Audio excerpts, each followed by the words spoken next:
Ryan Watson run over and murdered for being social at a party.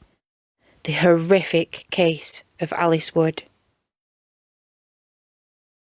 A night out at a party ends in cold-blooded murder. The weapon of choice, a Ford Fiesta. Warning.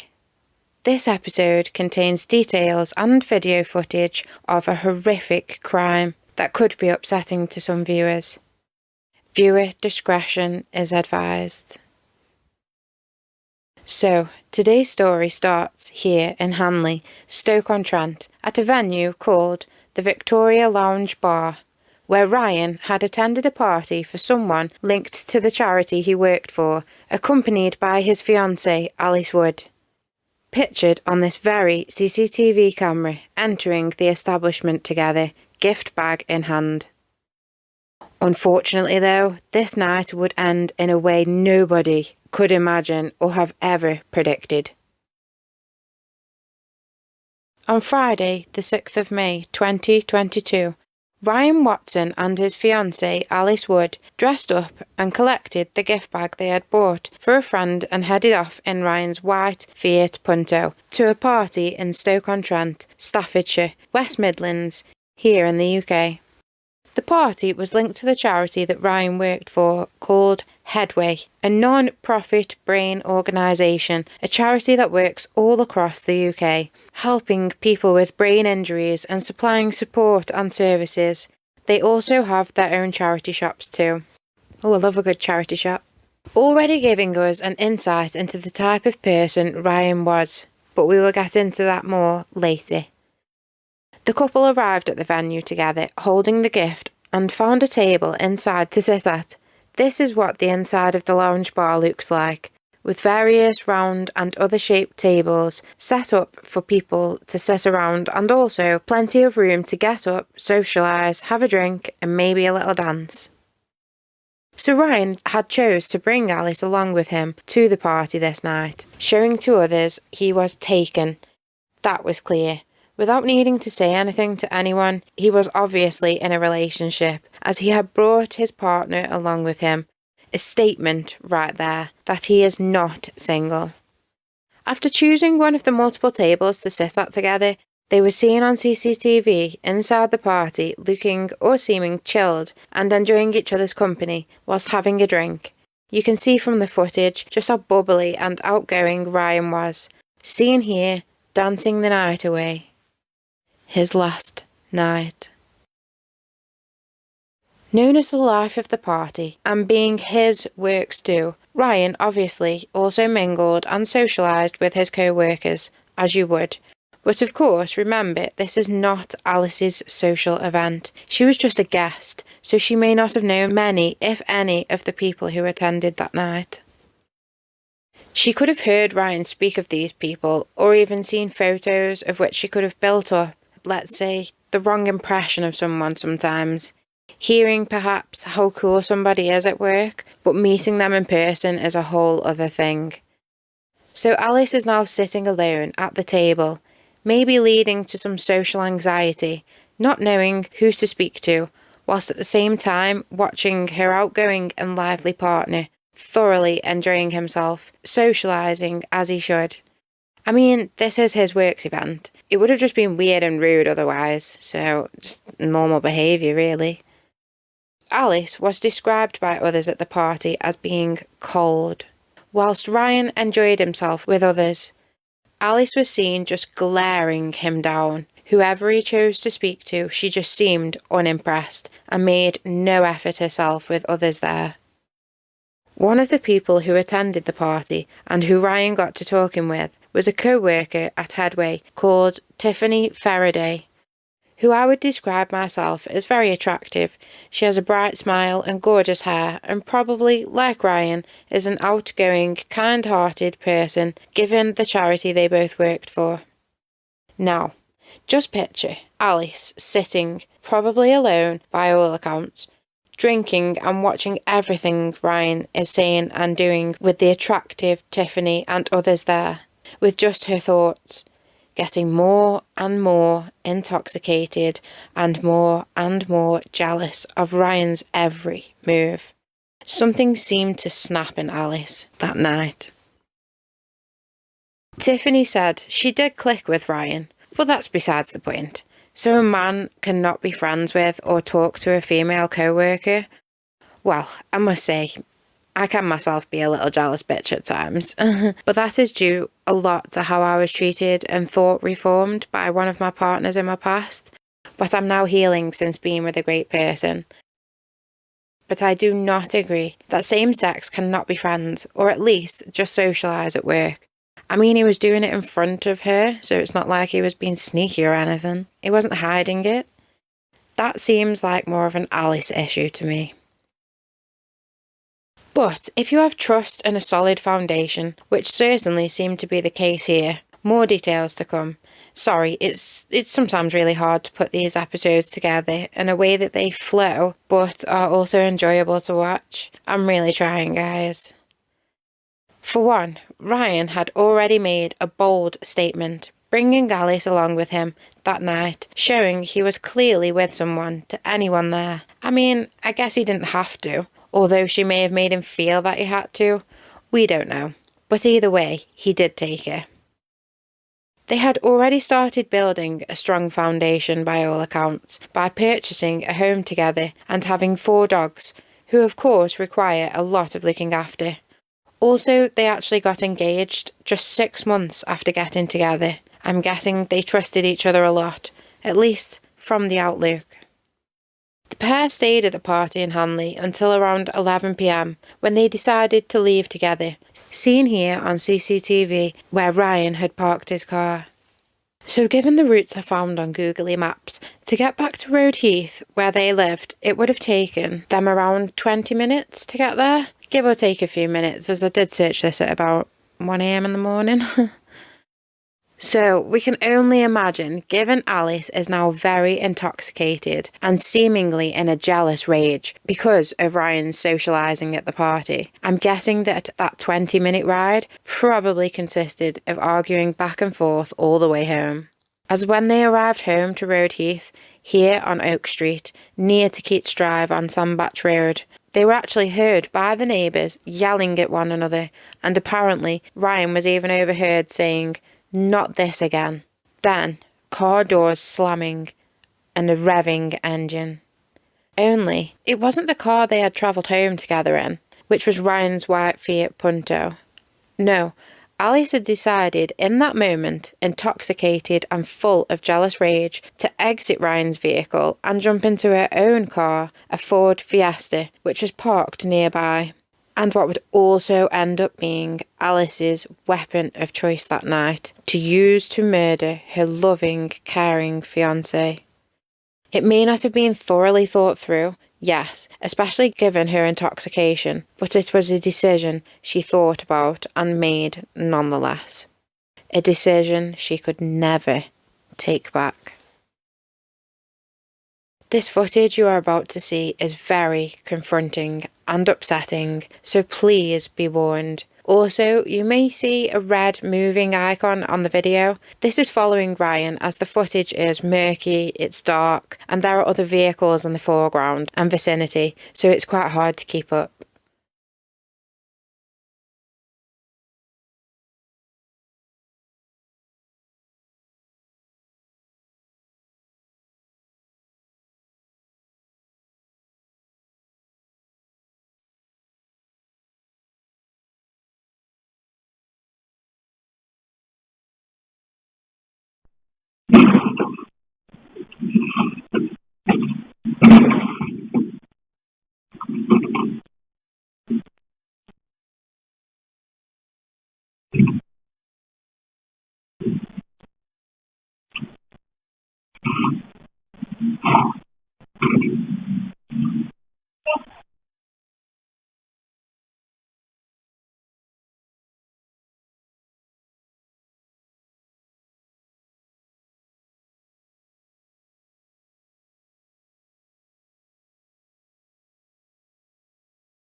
The next thing that happened was Ryan's body being forced under the Fiesta and dragged around 525 feet to his ultimate death.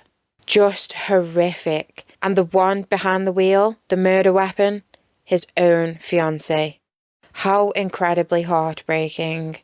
Especially for all of Ryan's loved ones, of all the people to steal his entire life, the one he loved and trusted.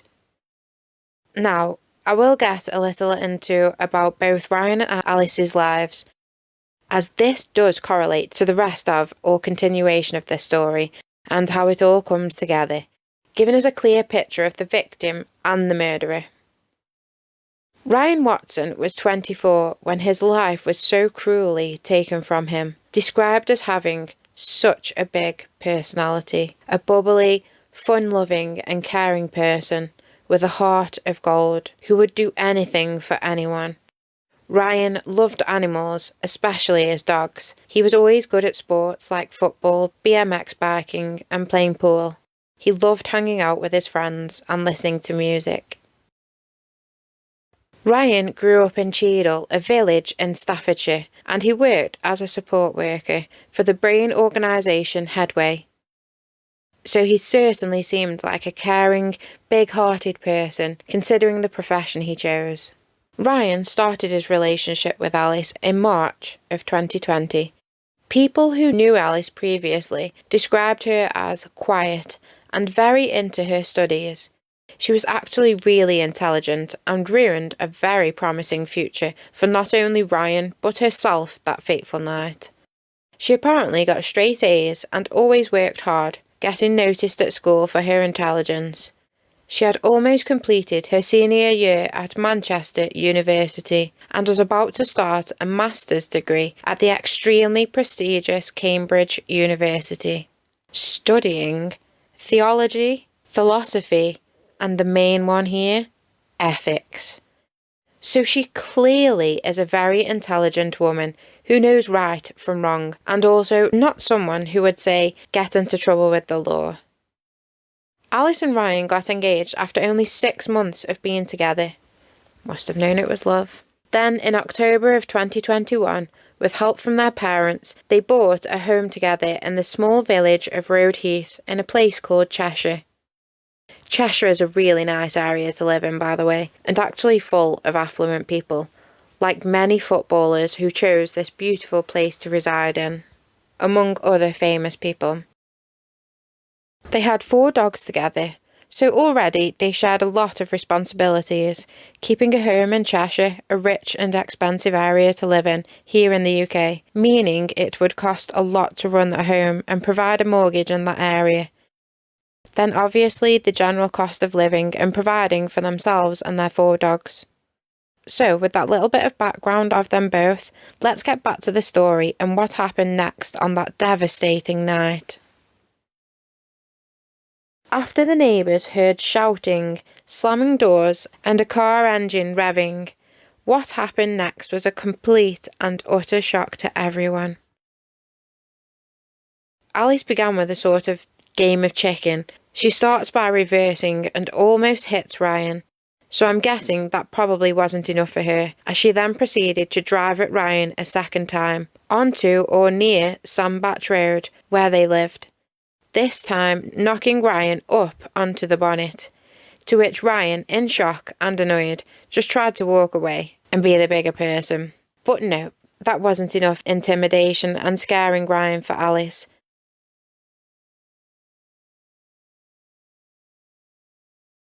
Alice Wood deliberately drove towards Ryan for a 3rd time, and this is when, tragically, Ryan's body went fully under the Ford Fiesta. So clearly, and especially from both the witness accounts and the CCTV, we can see Ryan was not some sort of obstacle Alice accidentally hit. She purposely drove at him 3 times. She intended what she did. This is the moment 24-year-old Ryan Watson, the man Alice supposedly loved and adored, was horrifyingly dragged underneath the Ford Fiesta. Alice then continued to drive around 525 feet near Keats Drive and Sandbach Road in Road Heath. Alice then exited the chosen murder weapon, her own vehicle, and went to a nearby house. She knocked on the door and told the homeowner, "Please call an ambulance. I think I've run over my boyfriend." Did she forget they were engaged? So she did not leave the scene as such, but she did leave Ryan, her fiancé, the man she loved, bleeding and dying alone in the street. But by this point, he could have already passed. When the neighbour whose home she had knocked on answered the door and Alice requested an ambulance, she was reportedly visibly distressed, but was not actually crying. While she was intoxicated and most probably in complete shock, after her request for an ambulance to help Ryan, she also asked if she could use their phone to call her mum.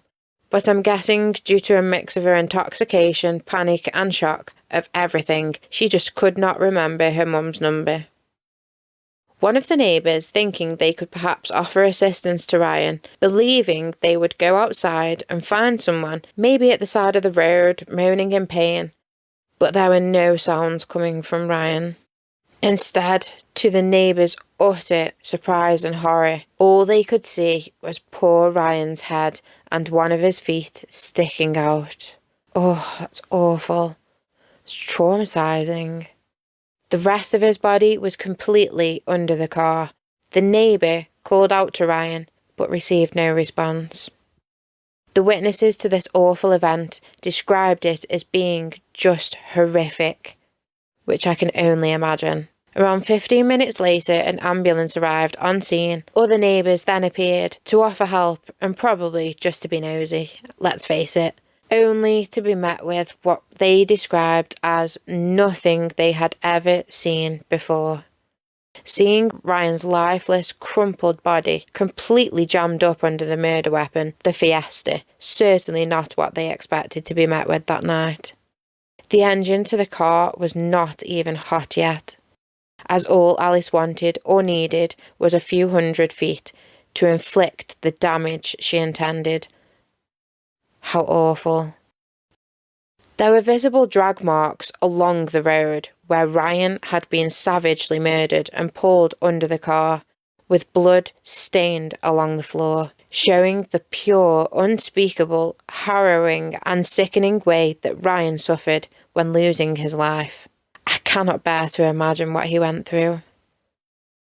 Ryan was completely jammed up underneath the car, which must have just been a traumatising way to find anyone, even for the first responders, ambulance and police, never mind the poor neighbours. Ryan's body was taken to the medical examiner to figure out the full extent of his horrific injuries. He was said to have suffered multiple fractures, cuts and bruises to his face and torso, and it was also found during the examiner's post-mortem of Ryan that his brain had swelled due to the total impact of the crush and then being dragged 525 feet. And his death was actually said to have been because of crush asphyxiation, showing the utter force his body was hit into with to cause such horrifying injuries in such a short space of time and distance. Apparently, Alice was said to have been inconsolable at the scene of the crime and after, where neighbours claimed they had to physically hold her up, clearly intoxicated and in complete shock from what she had just done. Now, remember, Alice Wood is an incredibly intelligent woman, studying, of all things, ethics. She is not some dumb young kid who perhaps would have no idea just how serious the consequences would be when using a 1,284 kilogram moving vehicle, and yes, I did research how much a Ford Fiesta weighs just to say that, as a weapon against a defenceless man on foot. But whether, even in her intoxicated state, she tried to use that brain she has or not, but it seemed she may have then concocted a story of what happened to lead up to the unforgivable event by the time that responders had arrived on scene and wanting to take an account of it all. The scene, probably hard to comprehend just what on earth had even happened. Alice relayed that they had an argument that night due to Ryan accusing Alice of flirting with other guys at the party. She said the reason she actually got into her Fiesta when they had returned home was because she had left her phone at the venue in Hanley, the Victoria Lounge, but she told them that Ryan did not want to go back. Then, as she tried to leave to get her phone, Ryan had jumped in front of her car when she attempted to leave. Also, that she had no idea she had dragged Ryan under the car. Which, as we know from the extremely crucial piece of CCTV evidence, this was not the case. Alice drove at Ryan multiple times. This was clearly intentional and certainly no accident. Alice failed a roadside breath test and had 61 micrograms of alcohol per 100 millilitres of breath, 3 times over the legal limit of 35. When arrested, she said to officers, "It's fine, I deserve it." And yes you do. During a police interview on the 7th of May 2022, she did what most people do in the UK and answered no comment to all questions and was conditionally bailed. But after that crucial CCTV proved and basically beyond doubt how intentional the murder was, police went back to arrest Alice on Thursday the 26th of May 2022 and subsequently charged her with murder.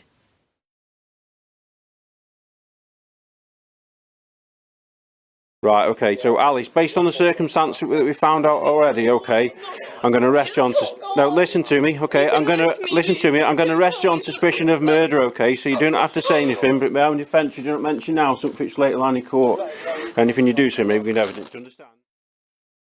Because Alice refused to take accountability for the horrific murder, knowing full well it was intentional, even if not thought through, she therefore forced Ryan's loved ones to have to sit through weeks of trial, where they had to witness the tragic last moments of their loving Ryan's life. Every gruesome scene. Even going as far as to continuously plead her innocence throughout the trial, where there was clear evidence of the entire sickening ordeal. Detective Inspector Nigel Parr said, "The night Ryan died, Alice used her vehicle as a weapon while under the influence of alcohol, deliberately driving at him and even continuing to drive at him, knocking him down. Also, she knew what she had done, but since then has refused to take accountability of her actions." So, Alice denied murder in court, instead pleading guilty to the lesser charge of manslaughter, claiming that the horrific attack using her vehicle as a weapon of choice was a tragic accident, and that she did not realise Ryan was trapped underneath. Right, are we really meant to believe that? The jury thought and thankfully rejected her account of the evening's unforgivable events and unanimously found her guilty of murder on Friday the 2nd of May 2024, passing sentence at Chester Crown Court. It was a draining 3-week-long trial where Ryan's loved ones would have to endure and hear and see the heartless, horrendous and grim actions of Alice Wood that terrible night against their beloved Ryan. I can only imagine the utter heartbreak they would have felt seeing the woman Ryan lived with, proposed to, loved and trusted, murder him mercilessly. Apparently, Alice spent most of her time crying whilst giving her evidence, which could mean many things really. She could have felt some guilt or sorrow. She could be sad for herself. Or it could have even just been a ploy to convince jurors she was or is just an innocent, studious and apologetic woman. Either way, thankfully this did not wash with the jurors. Supposedly, Alice recounted that whilst they were driving home, Ryan had so-called flipped out and accused Alice of flirting with other men that night at the party. But with what other witnesses said about how Alice was acting towards others there, being as reported cold, staring Ryan down, whoever he spoke to, and the fact that Ryan's co-worker Tiffany, one of the people he socialised with that night, said she could tell that Alice was getting annoyed, even describing Alice as to be seething. as she continued to watch Ryan having a good time, dancing and socialising. Also, she was not seen speaking or flirting with anybody. Then, tie in the neighbours' witness accounts and the clear CCTV evidence of Alice being the one that is so angry, she immediately, after reaching their home address, although already in a vehicle, jumped out and straight into her own vehicle and decided to use it as a weapon against Ryan. Now, if you ask me, I think it's bloody crystal clear who was the one angry and also probably the one accusing the other of flirting that night. Especially after what others had said about how she was acting. She was the jealous one, she was the angry one, and she was the woman who unmercilessly and savagely took the life of a kind-hearted, caring man with a bright and promising future ahead of him. I cannot believe she tried to deny her actions, even after video proof was shown to the court, insisting her own innocence and the fact that she did not know she had driven over Ryan and he was under the car. She drove over his entire body, head on. I find it completely unfathomable that she did not know that this had happened. I mean, just imagine how that felt inside of the vehicle. Most people have driven over something before, whether it be a bird or another animal, or just something like a big stick. Even that shows its force and impact when driven over and how it feels inside from the collision. A full-grown man being pulled under and completely jammed up in the car you are driving. I'm pretty sure anyone would be aware of this, intoxicated or not. It's just wild to even say this or expect others to believe it. Remember, Alice said she entered her Ford Fiesta on the night of the Friday the 6th of May, 2022, to go back to the Victoria Lounge bar in Hanley, where she claimed she had left her phone. But after Ryan's car was searched by police, lo and behold, what would they come across? Alice's phone. In plain sight. The whole ass reason she said she got into her vehicle in the first place. Yeah, she was drunk, but if she had kept her calm and just looked a little harder, she would have found it. But I reckon that this was just her reason, the story she concocted to recall to police that she was planning to return to Hanley to collect her phone, just so she had some sort of valid reason in her mind to enter her car that night. And nearly 3 times over the legal drink and drive limit. But honestly, personally, I think she could just not wait a second longer to punish Ryan, who she believed was flirting all night, not the other way around. Therefore, using the closest thing to her as her weapon of choice, her Ford Fiesta, inflicting ample pain in seconds. She wanted to teach Ryan some sort of lesson, or punish or scare him. Who knows? Like, how dare he take her to a party and then ignore her like that? Not even thinking the big statement he made, just taking her along in the first place. On Friday the 2nd of February 2024, in Chester Crown Court, Alice was convicted of murdering Ryan Watson, 24, getting handed a life sentence, where she must serve a minimum of 18 years, which I will never understand. You take a life, you should, in my opinion, either have your life taken or at least serve a full sentence, as in until absolute death. Not this 18-year bollocks. It's an insult, in my opinion.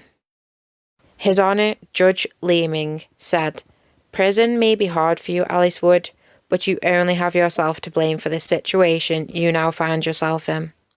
Ryan's heartbroken mother said afterwards, "Ryan's death has left our family heartbroken. He was taken from us far too soon. He was a young 24-year-old man with his whole life ahead of him. He just started his career working for the charity Headway and helping other people, which is what he loved to do."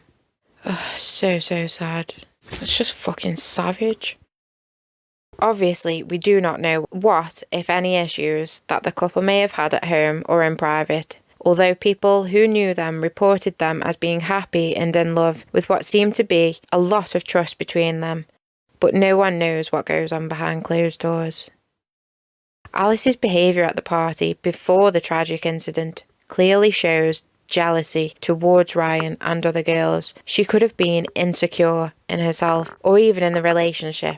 the way she was seen relentlessly glaring at Ryan the entire night and making no effort in socialising herself with anyone. She could not handle seeing her bubbly, outgoing partner enjoying himself so much with other people and not just her. But to take it to such an extent in revenge towards Ryan shows intent to fully harm the man. No going back. This is just unimaginable and unthinkable. How could anyone as intelligent as she is really believe that driving at someone, crushing and dragging them some 500 feet would end in any other way than horrific deadly injuries or death?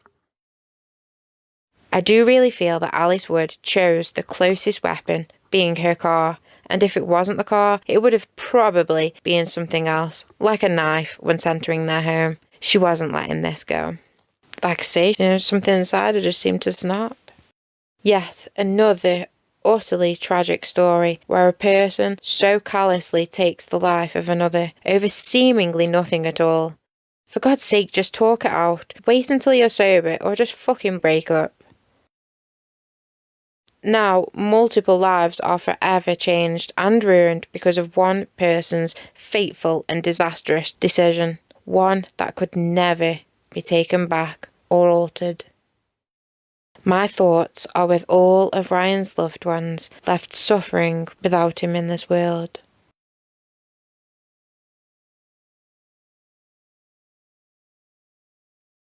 Thank you all for watching today and following me. Please click that subscribe button and the like button for more.